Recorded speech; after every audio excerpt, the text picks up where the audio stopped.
सोनीपत के देवड़ू रोड स्थित शहर के जाने माने स्कूल दिल्ली विद्यापीठ के प्रांगण में आज विद्यालय संचालक वीर सिंह सैनी द्वारा अपने दिवंगत माता पिता की मधुर स्मृति में शानदार हास्य कवि सम्मेलन का आयोजन किया।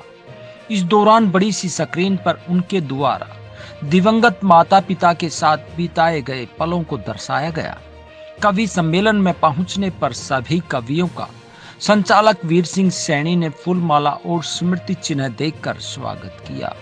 इस अवसर पर उन्होंने उपस्थित जनसमूह को संबोधित करते हुए कहा कि आज की तनाव भरी जिंदगी में कुछ पल सुकून के होना बहुत जरूरी है, क्योंकि हंसना भी एक व्यायाम है।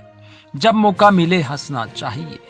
हास्य कवि सम्मेलन के संयोजक डॉक्टर गजराज कौशिक के सहयोग से दिल्ली विद्यापीठ में देश व प्रदेश के जाने माने प्रख्यात हास्य कवि पहुंचे, जिनमें हरियाणा की शान महावीर गुड्डू, हास्य कवि महेंद्र शर्मा दिल्ली, हास्य कवि डॉक्टर बलबीर सिंह खिचड़ी मोदीनगर, डॉक्टर गजराज कौशिक गोहाना, ओज कवित्री सुश्री प्रीति अग्रवाल मुजफ्फरनगर, टीवी पर लाफ्टर चैलेंज में धमाल मचा चुके हास्य कवि दीपक सैनी, श्रृंगार रस की कवित्री सुश्री मोनिका देहलवी, हास्य कवि सबरस अलीगढ़, हास्य कवि पी के आजाद बड़ौत तथा दिल्ली से श्रृंगार रस की सुश्री मनीषा सक्सेना शामिल हुए।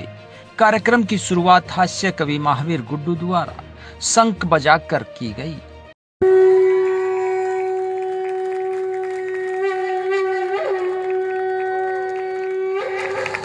कवित्री मोनिका देहलवी ने सरस्वती वंदना से कार्यक्रम की शुरुआत की।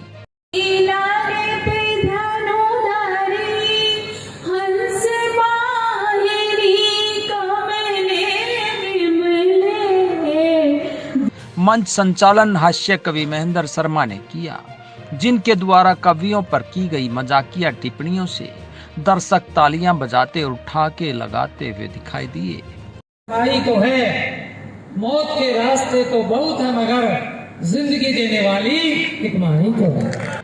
सर्वप्रथम हाथरस से आए कवि सबरस ने पति पत्नी पर हास्य गीत सुनाकर हंसी की बौछार की।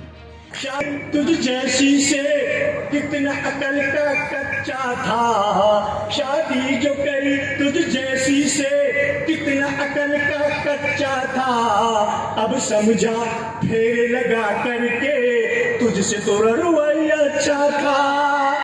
उसके बाद मनीषा सक्सेना ने प्रेम पर कविता सुनाकर माहौल को रंगीन बना दिया। मैं भटकती नदी हूँ, बुला लो, अब तो मुझको भी सागर बना लो। जब मिलन है नियत ये हमारा, अपनी बाहों में मुझको समा लो।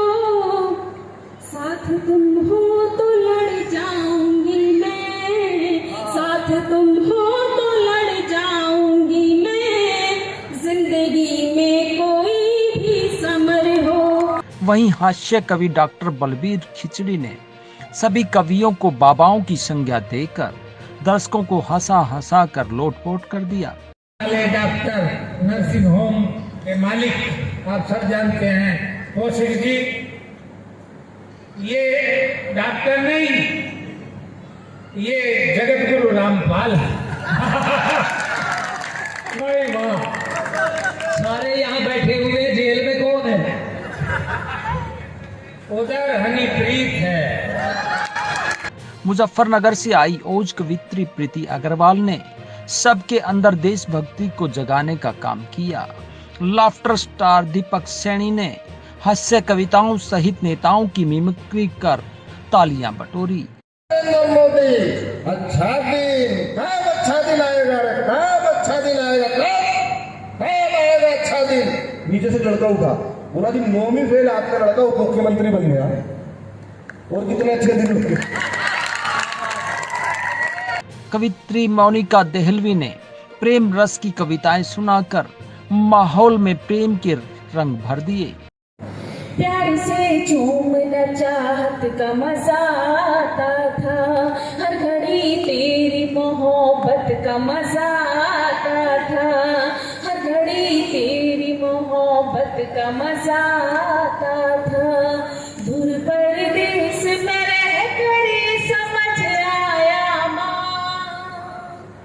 दूर परदेस में रह कर समझ आया माँ, तेरी बाहों में तो जन्नत का मजा आता था, तेरी बाहों में तो जन्नत का मजा आता था।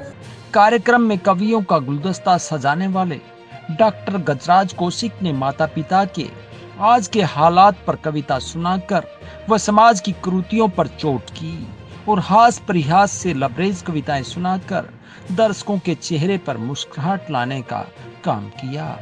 माँ की मेहनत की चक्की से ऊपर का पाठ चलता था, खुशियाँ बहुत हुआ करती, घर विराट चलता था। भरण पोषण करने वाला जब से नीचे का पाठ हो गया, परिवार सब बिखर गए, घर बारा बाट हो गया, परिवार सब बिखर गए, घर बारा बाट। और एक और बात करते हैं, हम आजकल के जो माता पिता गलती और करते हैं, अपने बच्चों से हम लोग बहुत सारी आशाएं लगा के बैठते हैं और इनका समय हम लोगों ने छीन लिया। तब चार पंक्तियों से गुजारिश करता हूँ, आपका आशीर्वाद चाहता हूँ कि ये दिल न टूटेगा कभी हादसों के बाद से, ये दिल न टूटेगा कभी हादसों के बाद से, खुदा ने शायद इसको इसीलिए बनाया है फौलाद से, खुदा ने शायद इसको इसीलिए बनाया है फौलाद से, बस आकर के आग दे दे ये चिता को वक्त पर और आशा मत करना आज की औलाद से। कवि पी के आजाद ने माता पिता को समर्पित कविता सुनाई। नियत समय पे नियत डेट पे वहाँ पहुँच गया होटल में, मेरी ढाल ऐसे ही कुर्ता पजामा पहन। हरियाणा प्रदेश की शान महावीर गुड्डू ने देश प्रेम की भावना की अतिरिक्त हरियाणवी चुटकुले सुनाकर हंसने पर मजबूर कर दिया। मेरी जानकारी है अटल बिहारी वाजपेयी से पहले अगर किसी हमारे वीर सैनिक की लाश वहां पर डेथ हो जाती थी तो उसके साथी फौजी भाई धर्म का भाई मान करके वही संस्कार कर देते थे, मुट्ठी भर राख एक छोटी सी संदूकड़ी और उसके पास बताती थी। लेकिन कब उस घोषणा होगी कोई भी सैनिक कहीं भी शहादत होगी, इज्जत उसका शरीर, उसका शव, उसके डेड बॉडी उसके परिवार को दी जाएगी। लेकिन दिक्कत क्या है, मंजर एक दिन मेरे सामने भी होगा और लोगों के सामने भी होगा। अरे जब किसी वीर की लाश आती है, क्या हाल होगा उस गांव का जिसका बेटा उस तिरंगे के अंदर बंद है? क्या हाल होगा उस मां का जिसकी छाती का दूध बंद है? क्या हाल होगा उस पिता का जिसके अरमान बंद है? क्या हाल होगा उन बच्चों का जिनका भविष्य बंद है? और क्या हाल होगा उस बहू का, अरे जिसका सब कुछ तो बंद है। मेरे दोस्त की डेड बॉडी आई थी, तब मैंने कराई मेरे घराने की, अरे तिरंगे झंडे में लाश लिपट कराई मेरे घराने की, छाती छलनी वही बड़ी दिक्कत थी मेरे रखवाले की। मैं बोली तुम नहीं बचा दी, एक बार मेरा क्या हाल बता। जब नवंबर में प्रकाश हुआ और आवाज आई मरने वाले की डेड बॉडी, क्या शीतलहर और शरद रात में सीमाओं पर खड़ा हुआ, डुक्कर दुश्मन घुसपैठ करेगा यूं इरादा लेके खड़ा हुआ, 20 मार के फेर मेरा लाश इच्छा के दुश्मन की, यूं तिरंगा ऊपर है हमारा, यूं अरमान लेके खड़ा हुआ। अंत में कवि महेंद्र शर्मा ने अपनी कविताओं के माध्यम से हंसी की बौछारों के साथ समाज को जगाने की कविताएं की। मेरी सेहत पे मत जाइएगा, इस तार में करंट बहुत है। कार्यक्रम में उपस्थित सभी श्रोताओं ने कवियों द्वारा सुनाई गई कविताओं का आनंद लेते हुए खूब तालियां बजाई। कार्यक्रम के अंत में विद्यालय संचालक वीर सिंह सैनी ने कार्यक्रम में उपस्थित सभी कविगणों तथा श्रोताओं का आभार व्यक्त किया और कहा कि जिंदगी में जब भी अवसर मिले दिल खोलकर हंसना चाहिए। मोहब्बत खत्म हो जाती है और वादा टूट जाता है और जरा सी बात पर वर्षों का रिश्ता टूट जाता है, जरा सी बात पर वर्षों का रिश्ता टूट जाता है। बहुत आसान है पत्थर दिलों को मोम करना, बहुत आसान है पत्थर दिलों को मोम करना। अगर लहजे में नरमी हो तो लोहा टूट जाता है, अगर लहजे में नरमी हो तो लोहा टूट जाता है।